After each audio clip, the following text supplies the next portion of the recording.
we are about this close to having the biggest feat in the One Piece franchise canonized.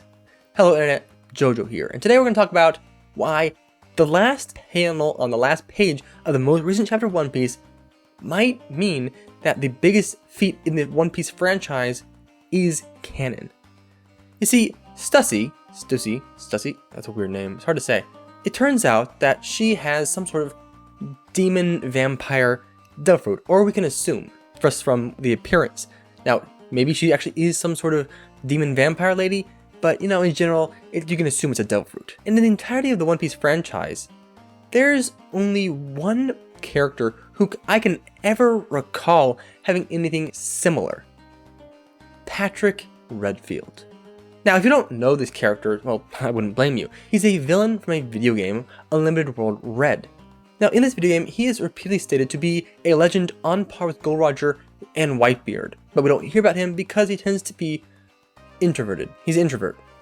Who would have guessed that a guy who looks like a vampire would be introverted? But his entire journey of this game is to get a devil fruit to get his youth back. But the thing is, that's not all he can do. By using his Tanuki devil fruit pen, he can create things like the entire island of Skypiea, the entire continent of Alabasta, the entire land of Enies Lobby, and a sun, like an actual sun. So what I mean by we're this close to having this canonized, all we need from Stussy, or any character who knows her, is to say that her devil fruit came from a legend, an old legend, or maybe they even want to name drop him. Maybe they can name drop him and say Patrick Redfield, or a silhouette of where she got a devil fruit from. So it is very possible that Unlimited World Red is going to be canonized soon, as, you know, Oda even made Patrick Redfield himself. He designed the character. But contrast that, I don't think we're actually going to get that confirmation. See, Stussy and Patrick Redfield are very different characters entirely. I mean, Patrick Redfield wanted the vampire fruit for youth. And while that would make sense for Stussy, as we don't know exactly when she was cloned, as she is a clone of Baiken, the lady who claims Whitebeard's wife or the mother of Whitebeard's son. That one didn't age quite so well. So, if she was cloned 70 years ago, well then her being young would make sense with this devil fruit. But what really makes me think it's not going to be the case is her introduction. She's introduced as, how do I say this? She's introduced as, a prostitute. Like, her title in the underworld, when she was undercover for CP9, I assume, was the Queen of the Pleasure District. Like, if that doesn't say prostitute, I don't know what else could.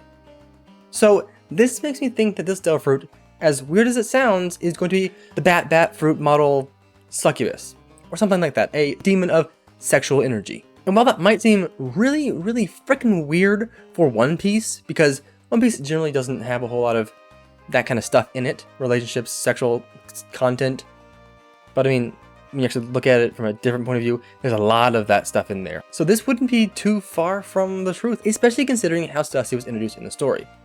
So while we might be that far away from having the biggest feat in the One Piece franchise canonized, to be honest, we've always only been that far away.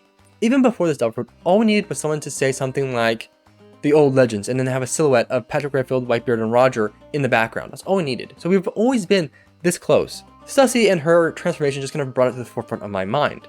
So do I think we're going to get this canonized? No, not in the slightest. I think we're going to get a very different kind of character here. Stussy's weird. Until next time, guys, thank you for watching. See you next time. Remember to stay spectacular. Jojo, out. Bye-bye!